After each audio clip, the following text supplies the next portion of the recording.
नमस्कार। प्रादेशिक समाचार के साथ मैं कामिनी। पहले मुख्य समाचार। राष्ट्रपति ने संसद के दोनों सदनों की संयुक्त बैठक को किया संबोधित। कहा, सरकार हाल के पेपर लीक की घटनाओं की जांच करने और दोषियों को दंडित करने के लिए प्रतिबद्ध। नीट पेपर लीक मामले में सीबीआई की कार्रवाई तेज। हजारीबाग में ओएसिस स्कूल के प्राचार्य से लगातार पूछताछ जारी। बिहार में 2 गिरफ्तार। जमीन घोटाला मामले में जेल में बंद पूर्व मुख्यमंत्री हेमंत सोरेन समेत 12 आरोपियों की न्यायिक हिरासत 14 दिन बढ़ाई गई। झारखंड हाईकोर्ट ने रिम्स की बदहाली पर स्वास्थ्य सचिव और रिम्स निदेशक को किया तलब। और राज्य में 29 जून से मानसून पकड़ेगा रफ्तार। मौसम विभाग ने 30 जून को पूरे राज्य में बारिश का जताया पूर्वानुमान। इस माह 20 जिलों में 60 से 90% तक कम वर्षा। और अब समाचार विस्तार से। राष्ट्रपति द्रौपदी मुर्मू ने कहा है कि सरकार नीट पेपर लीक की निष्पक्ष जांच और दोषियों के लिए कड़ी सजा सुनिश्चित करने के लिए प्रतिबद्ध है। संसद की संयुक्त बैठक में अपने संबोधन में उन्होंने कहा कि दलगत राजनीति से ऊपर उठकर ऐसी घटनाओं को रोकने के लिए देश भर में ठोस कदम उठाना महत्वपूर्ण है। राष्ट्रपति ने कहा कि नई सरकार आगामी संसद सत्र में अपना पहला आम बजट पेश करने जा रही है। यह उसकी दूरगामी नीतियों और भविष्यवादी दृष्टिकोण का एक प्रभावी दस्तावेज होगा। आगामी सत्र में मेरी सरकार अपने इस कार्यकाल का पहला बजट पेश करने जा रही है। ये बजट सरकार की दूरगामी नीतियों और फ्यूचरिस्टिक विजन का एक प्रभावी दस्तावेज होगा। साल में भारत 11वें नंबर की अर्थव्यवस्था से ऊपर उठकर 5वें नंबर पर पहुंचा। वैश्विक महामारी के कालखंड संघर्षों के बावजूद भारत ने ये विकास दर हासिल की है। आज भारत अकेले ही दुनिया की ग्रोथ में 15% का योगदान दे रही है। अब मेरी सरकार भारत को विश्व की 3रे नंबर की इकोनॉमी बनाने में जुटी हुई है। केंद्रीय अन्वेषण ब्यूरो सीबीआई ने नीट यूजी परीक्षा में कथित अनियमितताओं के संबंध में 2 व्यक्तियों को गिरफ्तार किया है। आधिकारिक सूत्रों ने बताया कि इन दोनों आरोपियों को बिहार के पटना से हिरासत में लिया गया। नीट यूजी प्रश्न पत्र लीक मामले की आधिकारिक तौर पर सीबीआई जांच की जा रही है। इधर सीबीआई की टीम नीट पेपर लीक मामले की जांच के लिए हजारीबाग में कैंप कर रही है। ओएसिस स्कूल के प्रिंसिपल एहसानुल हक कल से ही सीबीआई की कस्टडी में हैं। उनसे लगातार पूछताछ की जा रही है। सीबीआई की टीम प्राचार्य एहसानुल हक को आज एक बार फिर स्कूल लेकर पहुंची थी, जहां उनसे करीब 2 घंटे तक पूछताछ की गई। बाद में जांच टीम उन्हें फिर से चरही गेस्ट हाउस ले गई। गेस्ट हाउस में भी प्रिंसिपल से पूछताछ की जा रही है। सूत्रों के मुताबिक गेस्ट हाउस में 7 अन्य लोगों से भी सीबीआई के अधिकारी पूछताछ कर रहे हैं। बताया जाता है कि सीबीआई को कुछ अहम सुराग हाथ लगे हैं, जिन्हें क्रॉस चेक किया जा रहा है। मुख्यमंत्री चंपाई सोरेन ने आज रांची स्मार्ट सिटी परिसर में एक निजी मेडिकल कॉलेज एवं अस्पताल की आधारशिला रखी। इस मौके पर उन्होंने कहा कि राज्यवासियों को अच्छी चिकित्सा सुविधा उपलब्ध कराने के लिए राज्य सरकार प्रतिबद्ध है। उन्होंने भरोसा जताया कि आने वाले दिनों में राज्य में निजी अथवा पीपीपी मोड पर कई मेडिकल कॉलेज और अस्पताल खुलेंगे, जिसका फायदा यहाँ के लोगों को मिलेगा। मुख्यमंत्री चंपाई सोरेन ने आज प्रेझा फाउंडेशन द्वारा संचालित कल्याण गुरुकुल और कौशल कॉलेज के 31 छात्र छात्राओं के बीच नियुक्ति पत्र प्रदान किए। झारखंड मंत्रालय में आयोजित नियुक्ति पत्र वितरण समारोह को संबोधित करते हुए मुख्यमंत्री ने छात्र छात्राओं को भरोसा दिलाया कि उनके कौशल विकास के सदुपयोग करने और रोजगार उपलब्ध कराने के लिए सरकार कृतसंकल्पित है। रांची स्थित पीएमएलए कोर्ट में आज बड़गाई अंचल के 8.46 एकड़ जमीन घोटाले के आरोपी राज्य के पूर्व मुख्यमंत्री हेमंत सोरेन सहित 12 की न्यायिक हिरासत अवधि को 2 सप्ताह के लिए बढ़ा दी है। इससे पूर्व जेल में बंद हेमंत सोरेन को वीडियो कॉन्फ्रेंसिंग के माध्यम से अदालत के समक्ष पेश किया गया। पलामू जिले में आज से मातृ शिशु स्वास्थ्य और पोषण माह शुरू हो गया है। इस सिलसिले में एमआरएमसीएच स्थित मातृ और शिशु केंद्र में विशेष कार्यक्रम का आयोजन किया गया। कार्यक्रम के दौरान 9 माह से 5 वर्ष के बच्चों के बीच हेल्थ सप्लीमेंट का वितरण किया गया। साथ ही कुपोषित बच्चों की स्क्रीनिंग की गई। मौके पर चिकित्सा पदाधिकारी डॉक्टर रजी अहमद ने कहा कि झारखंड को कुपोषण मुक्त बनाने के लिए यह पहल की गई है।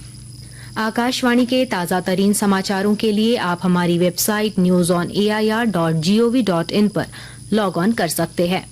ताजा समाचार X handle @AIR news alerts और Facebook page All India Radio news पर भी उपलब्ध है।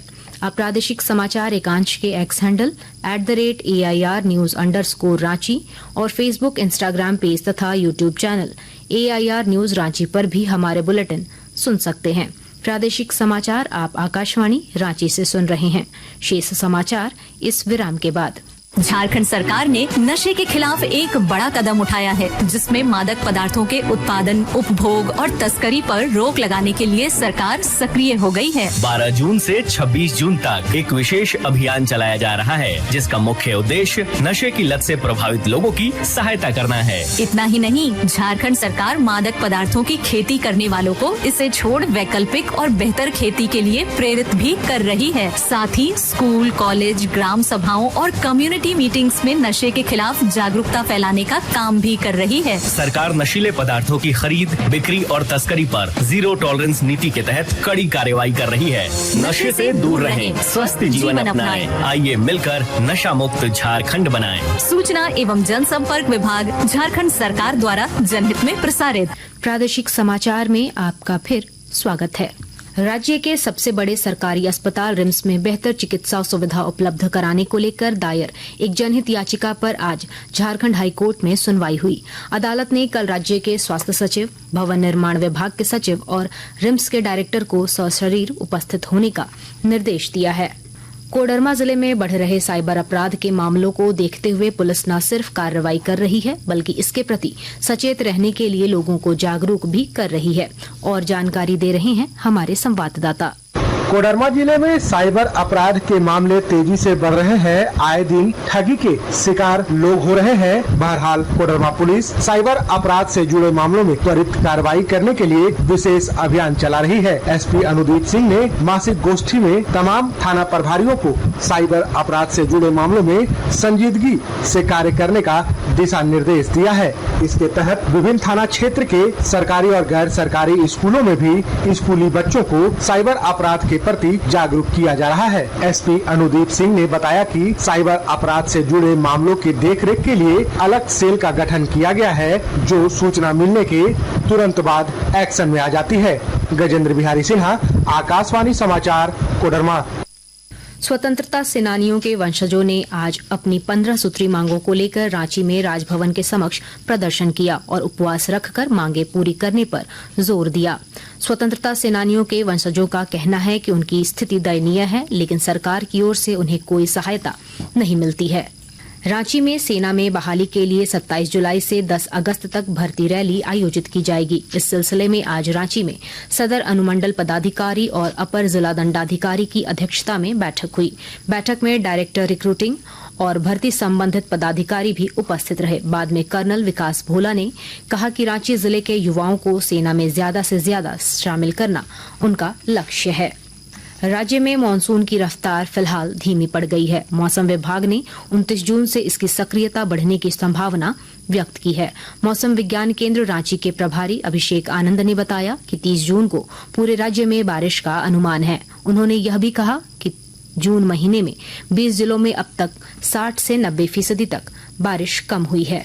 तो जो मानसून की स्थिति है थोड़ी सी पुअर है और अभी तक एक्चुअल जो रेनफॉल है वो 51.7 मिलीमीटर रिकॉर्ड किया गया है, जबकि इस अवधि का जो नॉर्मल वर्षापात है 149.8 मिलीमीटर है और जो विचलन है, डिपार्चर है, वो -66% है। और अभी 5 जिले हैं जहाँ पे डिफिशिएंट रेनफॉल है और 19 जिले हैं जहाँ पे लार्ज डिफिशिएंट रेनफॉल है। तो जो 28 से जो बारिश में वृद्धि है उससे हम लोग थोड़ी उम्मीद कर रहे हैं कि ये जो डिपार्चर है इसमें थोड़ी सी कमी आएगी और मानसून इसके बाद से थोड़ी सी गति पकड़ेगा, जिससे कि जो मानसून का विस्तार है पूरे झारखंड में भी आपको 28 तारीख बाद से देखने की संभावना है। स्कूली शिक्षा एवं साक्षरता विभाग की ओर से हजारीबाग में जिला स्तरीय सुब्रतो कप फुटबॉल प्रतियोगिता का आयोजन किया जा रहा है। करजन ग्राउंड स्टेडियम में आज जिले के उपायुक्त नैन्सी सहाय ने इसका शुभारंभ किया। प्रतियोगिता में सभी 16 प्रखंडों के बालक बालिका अपने खेल कौशल का प्रदर्शन कर रहे हैं। और अब अंत में मुख्य समाचार एक बार फिर। राष्ट्रपति ने संसद के दोनों सदनों की संयुक्त बैठक को किया संबोधित। कहा, सरकार हाल के पेपर लीक की घटनाओं की जांच करने और दोषियों को दंडित करने के लिए प्रतिबद्ध। नीट पेपर लीक मामले में सीबीआई की कार्रवाई तेज। हजारीबाग में ओएसएस स्कूल के प्राचार्य से लगातार पूछताछ जारी। बिहार में 2 गिरफ्तार। जमीन घोटाला मामले में जेल में बंद पूर्व मुख्यमंत्री हेमंत सोरेन समेत 12 आरोपियों की न्यायिक हिरासत 14 दिन बढ़ाई गई। झारखंड हाई कोर्ट ने रिम्स की बदहाली पर स्वास्थ्य सचिव और रिम्स निदेशक को किया तलब। और राज्य में 29 जून से मानसून पकड़ेगा रफ्तार, मौसम विभाग ने 30 जून को पूरे राज्य में बारिश का जताया पूर्वानुमान। इस माह 20 जिलों में 60 से 90% तक कम वर्षा। इसके साथ ही आकाशवाणी रांची से प्रादेशिक समाचार का ये बुलेटिन समाप्त हुआ। नमस्कार।